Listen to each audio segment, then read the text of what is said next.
The boundary is not what you think it is. When most people hear the word boundary in the context of avoidant relationships, they imagine something defensive, a wall built in response to being hurt, a line drawn to protect against further damage, the specific, reactive quality of someone who has decided that enough is enough and is now enforcing a limit that should have been enforced earlier.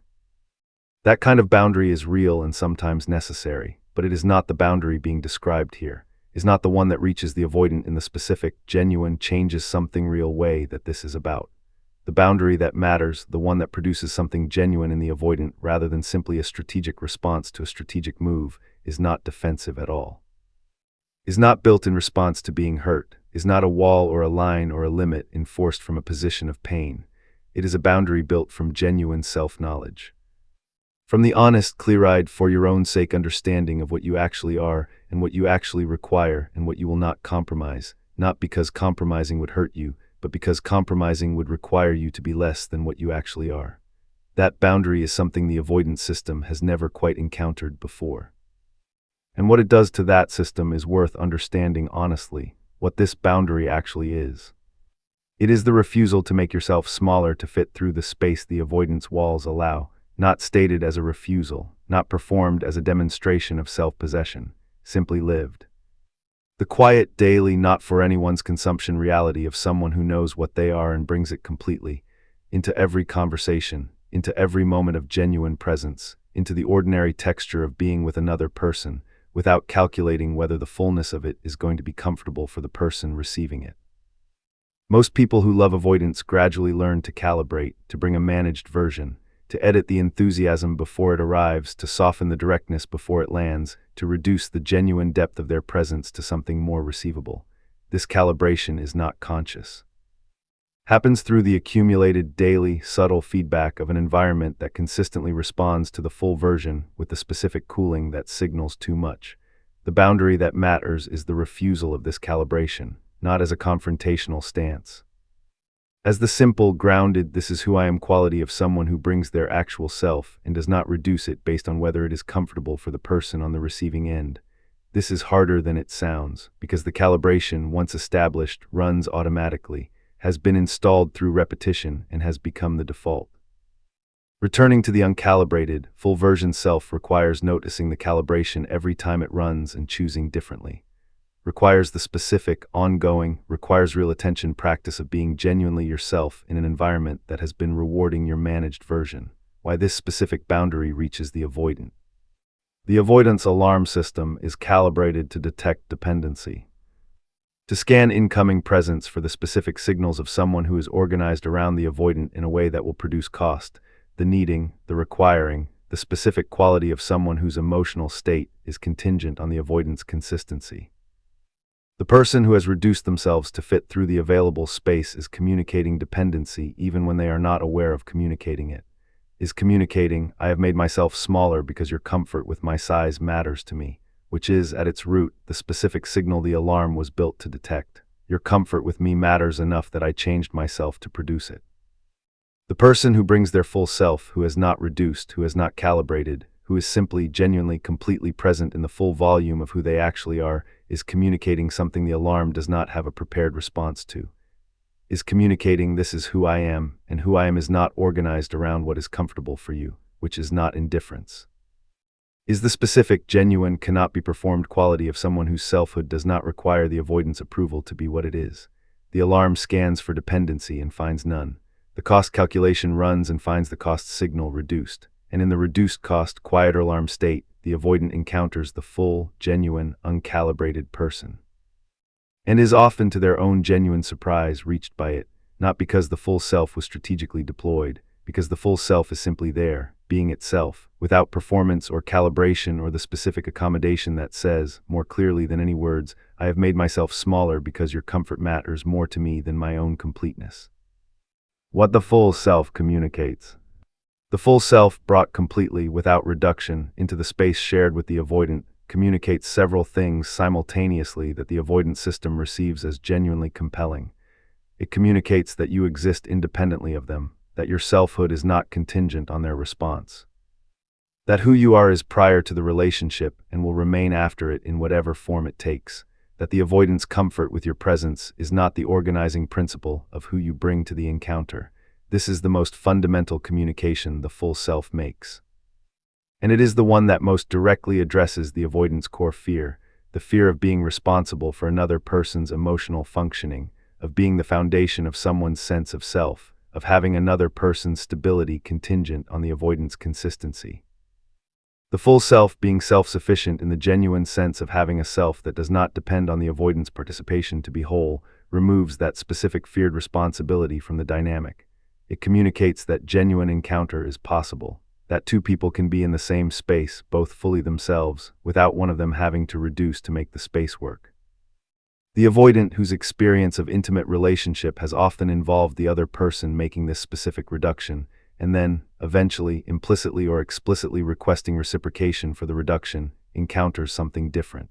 Genuine presence that does not require the avoidant to manage it, does not require reduction in return. Simply occupies the space as what it is fully, and allows the avoidant to occupy the same space as what they are. This is the closest thing to the actual daily lived experience of what genuine relationship feels like from the inside. And it is, for the avoidant who has spent their relational life navigating the specific cost of other people's reduced and managed and contingent selves, genuinely and surprisingly relieving, how to actually maintain this boundary. Not through discipline, not through the effortful, vigilance-requiring maintenance of a consciously held position. Through the genuine, for its own sake development of the self-knowledge that makes the boundary natural rather than effortful. The boundary that is maintained through effort is maintained at a cost, requires the ongoing allocation of attention and energy to its maintenance. And that allocation is visible. The avoidance system, which reads relational environments with unusual sensitivity, can feel the difference between someone who is effortfully maintaining a boundary and someone whose boundary is simply the natural expression of who they are. The effortful version has a quality of performance beneath its surface, of someone who is working at being this way, of held intention rather than simply being, and the avoidance system files that quality under the management category, something that is being produced rather than something that simply is. The genuine version, the boundary that arises naturally from actual self-knowledge rather than from the strategic decision to present as self-possessed, has a different quality entirely. Has the specific, uneffortful, simply their quality of something that is not being maintained because it does not need to be maintained, is simply the expression of what is actually true about who this person is. Getting to that genuine version requires the honest, patient, for your own sake development of actual self-knowledge, knowing what you actually think rather than what you should think. Knowing what you actually need rather than what seems reasonable to need, knowing what genuinely matters to you rather than what ought to matter. Bringing that honest self-knowledge into daily life not as a performance of self-possession, but as the simple, ordinary, available in every moment expression of someone who is actually acquainted with themselves. What this does over time.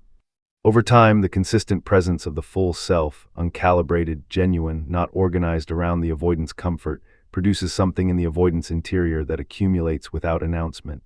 The evidence that this specific person is safe, not safe in the abstract. Safe in the specific nervous system level, this person's presence does not activate the alarm in the usual way sense.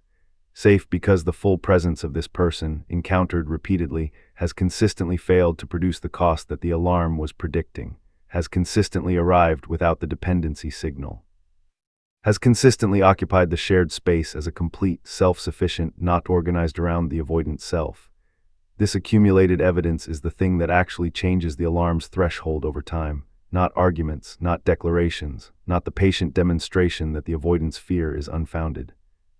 The specific, direct, embodied, repeated experience of a full person being genuinely present without the specific cost signal that the alarm has always treated as the inevitable accompaniment of another person's genuine presence. That accumulated evidence does not resolve the avoidance pattern on its own. Is not sufficient without the avoidant's own genuine work on the pattern to produce lasting change. But it is the closest thing to genuinely helpful that another person's behavior can be for the avoidance interior, is the specific relational environment in which the avoidance system has the most genuine opportunity to develop the evidence that contradicts its original prediction. The boundary, the genuine, self-knowledge-based, not for anyone's benefit refusal to make yourself smaller, is the most honest and most genuinely useful thing you can offer, not as a strategy, as the natural expression of being genuinely, completely yourself, which was always worth being, for your own sake, first. And which happens as a genuine consequence rather than a strategic goal, to be the thing the avoidance system encounters and cannot manage in the usual way, not because it was designed to reach them, because it is simply, genuinely, completely real. Why the boundary gets tested. The avoidant does not consciously test the boundary. Does not sit down and decide to apply pressure to your self-possession to see whether it holds. The testing is not deliberate, is the natural expression of a nervous system running its usual program in the presence of someone who is not responding to that program in the usual way. The usual program produces specific outcomes in most people. The cooling produces increased effort to restore warmth. The withdrawal produces reaching toward what withdrew. The distance produces orientation toward closing the distance. The management of closeness produces, in most people, the specific accommodation that tells the system its program is working as designed. With the person who has the genuine boundary, who brings their full self and does not reduce it based on the avoidance temperature, the program does not produce its usual outcomes. The cooling arrives and the person does not increase their effort to restore warmth. The withdrawal happens and the person does not reach toward what withdrew. The distance is created and the person remains oriented toward their own life rather than toward closing the distance. This failure of the usual outcomes is what the avoidance system experiences as the testing situation, not because the system is trying to test, because the system is running its program and the program is not producing the expected results. And a program not producing expected results is, from the inside of the system, a situation that calls for continued running of the program to determine whether the expected results will eventually arrive. The continued running of the program is the testing. And it is worth understanding this so that when the testing arrives, when the cooling comes, when the withdrawal happens, when the distance is created, you recognize it for what it is. Not confirmation that the boundary is wrong, not evidence that the full self is being rejected. The predictable, automatic system running its program response to encountering someone whose behavior is not following the expected pattern. What the testing looks like in practice. The testing has specific, recognizable forms that are worth naming concretely so they can be recognized when they arrive. The first form is the withdrawal of warmth. The specific, subtle, sometimes barely perceptible cooling of engagement that the avoidance system deploys when the alarm has fired and the management protocol is reasserting the preferred distance. This cooling is not always dramatic, is sometimes the fractional reduction in the quality of attention, the conversation that is slightly less engaged than the previous one. The presence that is slightly more managed, slightly more behind glass than it was in the moments when the genuine connection was most present. The testing question this presence is whether you increase your warmth to compensate for the cooling. Whether the reduction in their engagement produces an increase in yours, a reaching, a asking what is wrong, a softening of your own presence in the hope of restoring the warmth that was present before. The boundary says no to this, not coldly, not as a punishment for the cooling. Simply, the cooling is theirs and you remain who you are. Your warmth is genuine and consistent and not calibrated to their temperature. It does not increase in compensation for their reduction because it was never organized around their response in the first place. The second form is the introduction of ambiguity.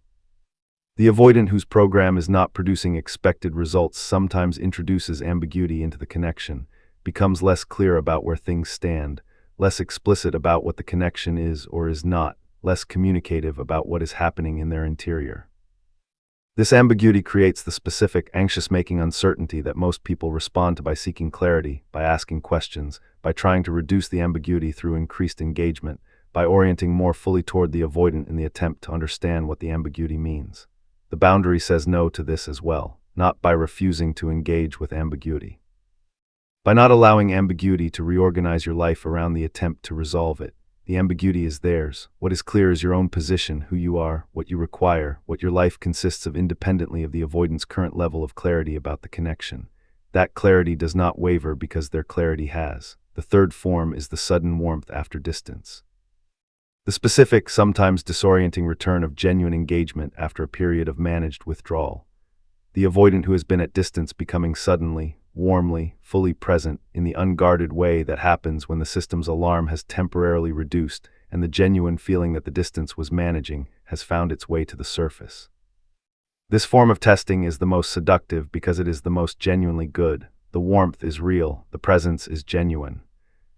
And the testing question it presents is whether this genuine warmth causes you to release the boundary, to flood back toward the avoidant in the relief of the distance having ended, to allow the warmth to reorganize everything, to become more available and more oriented and more organized around the avoidant in proportion to the warmth being offered.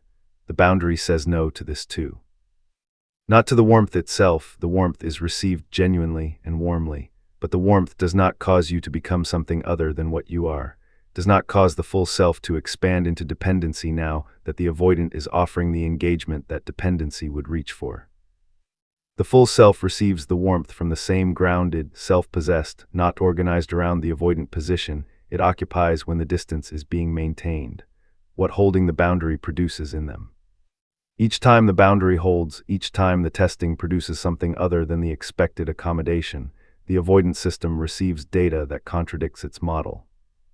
The model predicted that sustained cooling would eventually produce accommodation. The data says it has not. The model predicted that ambiguity would produce anxious orientation toward resolution. The data says it has not. The model predicted that the return of warmth would cause the restructuring of the other person's engagement around the avoidance temperature. The data says it has not.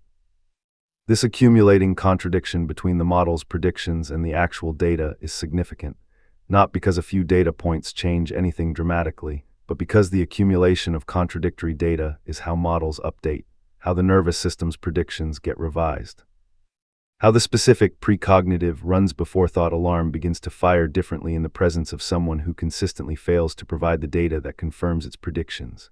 The alarm still fires, is not turned off by the contradictory data, but over time, the contradictory data accumulates into something the alarm cannot simply ignore. The prediction was that this person's presence would produce the specific cost signal. The consistent evidence is that it does not, and predictions that are consistently contradicted by evidence eventually, slowly, non-linearly, with setbacks, begin to update. This updating is not the healing of the avoidance attachment wound, is not the resolution of the pattern. Is the specific, narrow, this person may be different updating that the consistent experience of a genuinely self-possessed person produces in the avoidance system over time. It is the beginning of something, not the completion of anything. Why this boundary is the one that matters. Throughout the landscape of relationship advice about avoidant dynamics, many things get described as the key. The no contact, the moving on, the making yourself less available, the demonstrating that you have options, the withdrawing interest to trigger pursuit. These things produce responses, can produce the avoidance reaching, the renewed pursuit, the temporary restoration of engaged connection. They work on the surface in the way that strategic moves work on the surface, by activating the avoidance pursuit instinct through the withdrawal of availability. They do not produce what the genuine boundary produces, because the strategic moves are, however cleverly disguised, still organized around the avoidant, still using the avoidance response as the measure of success. Still in their fundamental orientation, about producing a particular outcome in the avoidant rather than about the genuine expression of who you actually are. The avoidance system, which is calibrated to detect exactly this kind of instrumental orientation, eventually feels the strategy beneath the surface of whatever is being presented. Eventually registers that the withdrawal is not genuine disengagement, but managed availability designed to produce a specific response. Eventually files the strategic move under the same category as all the other things organized around the avoidant, the things that tell the system, more clearly than any words, that the other person's primary orientation is toward producing a particular experience in the avoidant. The genuine boundary does not produce this filing, because the genuine boundary is not strategic.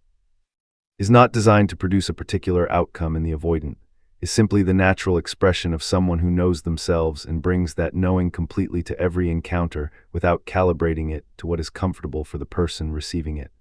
That non-strategic quality is what makes it the boundary that matters. Is what makes it reach the avoidant in a way that strategic moves cannot reach.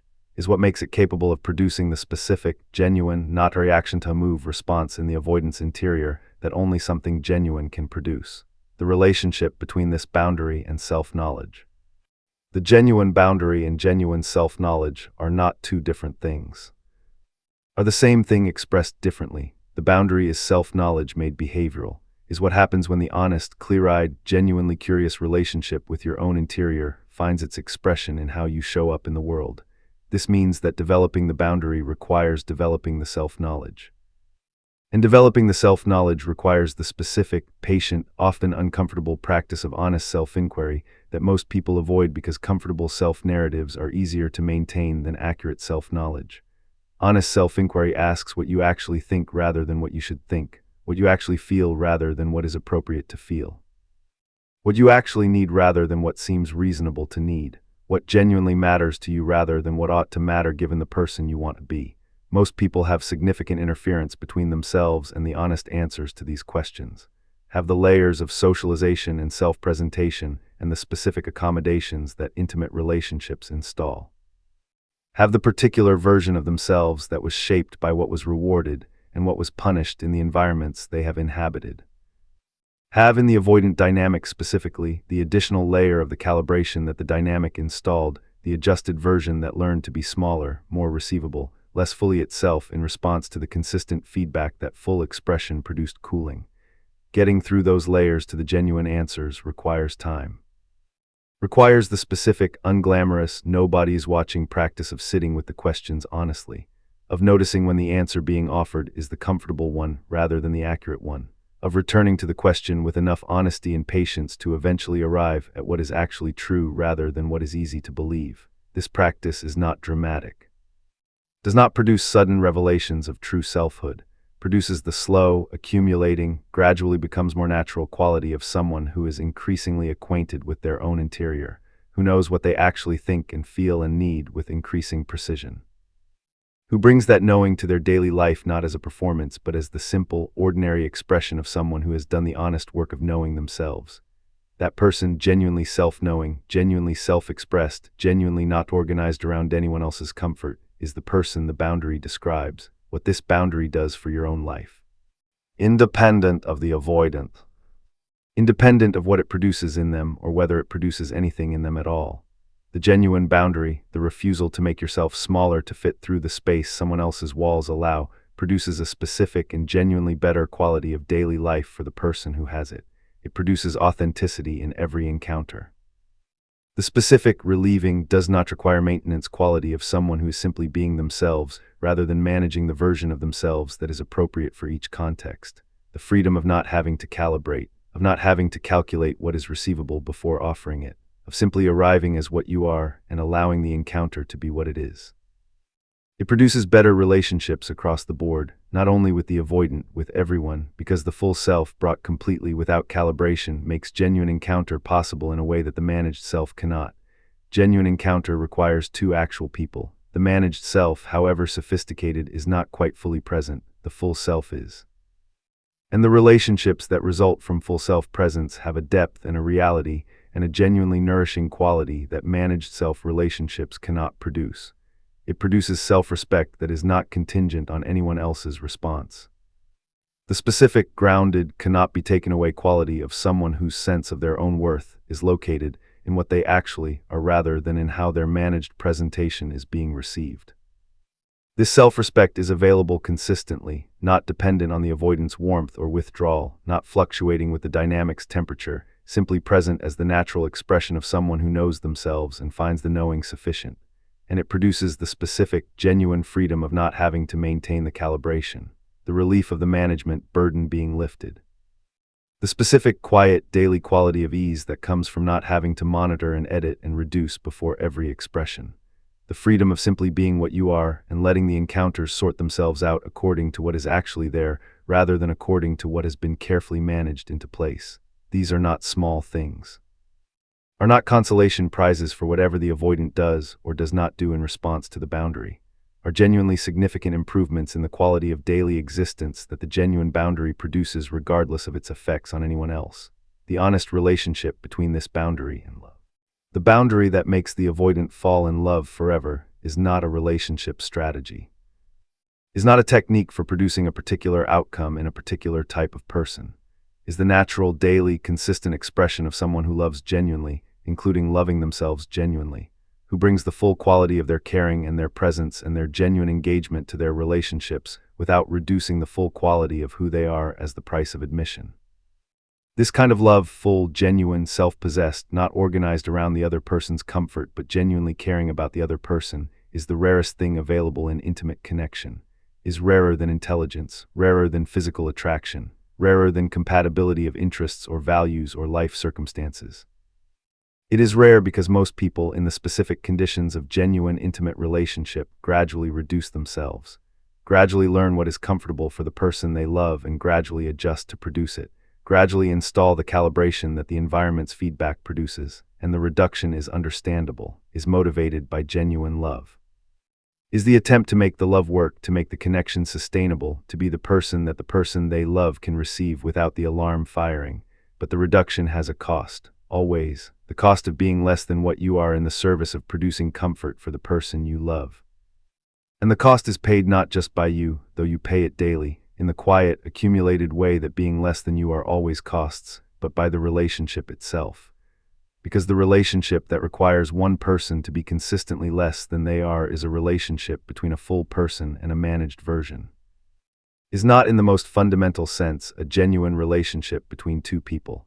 The genuine boundary restores the possibility of genuine relationship by refusing the reduction, by bringing the full self consistently and allowing the encounter to be between two actual people rather than between one full person and one carefully managed presentation. That genuine relationship is what the avoidant, however unable to say it, however unable to accept what they feel, is actually falling for.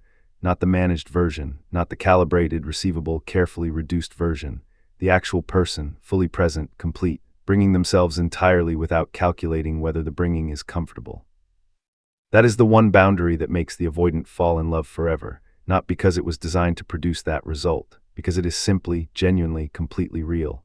And real things, encountering other real things, produce the only kind of connection that deserves the word love, the kind that is genuine on both sides.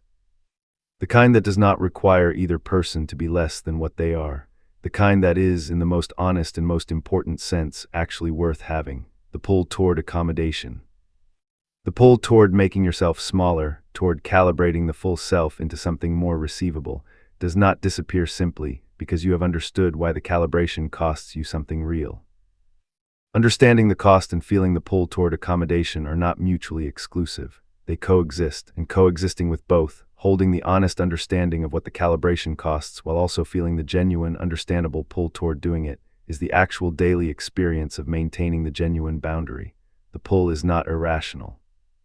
Is the natural, adaptive response of someone who genuinely cares about another person's comfort and has learned through direct experience what produces discomfort in them. When you care about someone, their ease matters to you. Their warmth is genuinely preferable to their cooling. Their engagement is genuinely better than their withdrawal. And the specific knowledge that certain expressions of your full self produce the cooling, while certain managed expressions produce the warmth, creates the pull toward management that the boundary requires you to recognize and not act on. This requires a specific quality of honest self-observation.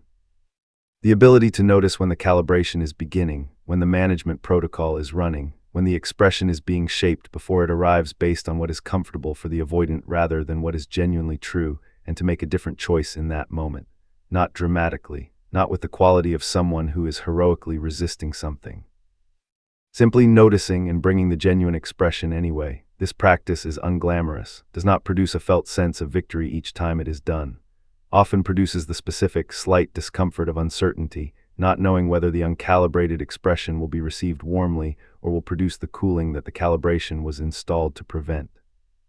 Tolerating that uncertainty is part of what the genuine boundary requires, what the discomfort of full expression actually signals.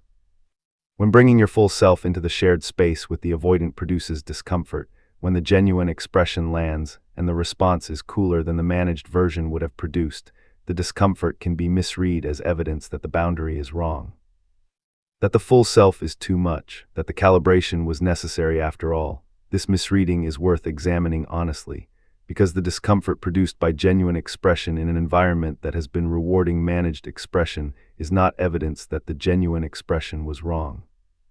Is the predictable, natural, this is what happens response of an environment encountering something it has not been receiving. The avoidance cooling in response to the full self is not a verdict. Is the system running its program in response to data that is not fitting the expected pattern? Is in fact the very thing that the genuine boundary was always going to produce in the early stages of its maintenance, the specific, temporary, this is different response of a system encountering something genuinely different. the discomfort of that response is information. Specifically, it is information about how thoroughly the calibration had been installed, about how far the managed version had drifted from the genuine version, about the size of the gap between who you were bringing to the connection and who you actually are. Larger gap, more discomfort when the genuine version arrives. Not because the genuine version is wrong, but because the environment had been calibrated to the managed version and is adjusting to something it has not been receiving. That adjustment period is not evidence against the boundary, is the evidence that the boundary is genuinely new, genuinely different from what was there before. And genuinely new things in any system calibrated to something old produce exactly the adjustment response that the cooling represents, the specific courage this requires. Maintaining the genuine boundary requires a specific kind of courage that is worth naming accurately, not the dramatic courage of confrontation or declaration. The quieter, more sustained, more specifically demanding courage of continuing to bring the full self when the environment has been consistently rewarding the managed version. It requires the courage to tolerate the uncertainty of not knowing how genuine expression will be received. The managed version was, in its way, predictable. You knew what response the calibrated expression would produce because you had learned the calibration specifically to produce that response. Returning to genuine expression means returning to the uncertainty of not knowing. Means being genuinely yourself in an environment that has rewarded your managed version and not knowing whether the genuine version will produce warmth or cooling or something in between. It requires the courage to allow the cooling when it comes without converting it into evidence that the genuine boundary was a mistake. To hold the steady knowledge that the cooling is the system's response to something new rather than a judgment on the something new itself. To maintain the genuine expression through the cooling without reaching for the managed version as the way to restore the warmth. It requires the courage to value your own completeness over the comfort of the person receiving it. Not because their comfort is unimportant, because their comfort, when it requires you to be consistently less than you are, is being purchased at a price that is genuinely too high. And holding that honest accounting that the price of the comfort is your own completeness, which is not an acceptable price, requires a specific, grounded "this is what I know to be true" courage that is not always easy to access in the specific, warm wanting, caring about this person reality of intimate relationship. What happens to the relationship over time? When the genuine boundary is maintained, when the full self is brought consistently, when the accommodation is refused genuinely rather than strategically, when the testing is met with the same grounded, self-possessed presence rather than with the adjustment the testing was implicitly requesting, something accumulates in the relationship over time. Not the dramatic transformation of the avoidant, not the sudden availability of someone who has been unavailable, not the clean, announced resolution of the dynamic that the full self's consistent presence was supposed to eventually produce. Something quieter and more honest than that. The avoidant begins to encounter you differently, not because they have decided to. Because the consistent experience of the full self, genuine, uncalibrated, not organized around their response, has been accumulating in a way that changes the quality of the encounter. The managed self is, ultimately, somewhat boring, not because the person being managed is boring, the genuine self is often extraordinary, but because the managed version has the specific, slightly flattened quality of something that has been edited into receivability, has had the interesting edges removed, has been shaped into something that fits the available space rather than something that is simply what it is. The full self is interesting in a way the managed self cannot be. Is unpredictable in the specific, genuine, this person continues to surprise me, way that actual people are unpredictable when they are actually being themselves. Has the specific, alive quality of someone who is genuinely present rather than managing their presence. Produces the specific, cannot be manufactured quality of genuine encounter that the managed self, however carefully crafted, cannot produce. Over time, the consistent presence of this genuine, full, uncalibrated person becomes something the avoidant has evidence for, not in the way that evidence is consciously collected and assessed. In the way that repeated genuine experience accumulates into the nervous system's model of what is true. The model that was built around the prediction that this person's presence would be costly, organized around the avoidant, requiring management, producing the specific dependency signal that the alarm was built to detect, is being contradicted repeatedly by the actual experience of a presence that is none of those things. That contradiction accumulates, slowly, without announcement. in the specific precognitive way that the nervous system's models update, not through argument, not through decision, but through the accumulated weight of experience that consistently fails to confirm the prediction. The honest limit of what this boundary can do. The genuine boundary is real and significant and worth maintaining for every reason that has been described. It changes the relational environment in genuine ways. It produces the specific, accumulated, model-contradicting experience that is the closest thing to genuinely helpful that another person's presence can be for the avoidance system. It makes genuine encounter possible in a way that the managed self cannot make it possible, and it cannot heal the avoidance attachment wound. Cannot by itself produce the readiness that genuine relationship requires. Cannot do the work that only the avoidant can do, the therapeutic, pattern-interrupting, nervous system-level work of becoming someone who can sustain what the genuine boundary makes possible. The boundary creates conditions. The avoidant's own work determines what those conditions eventually produce.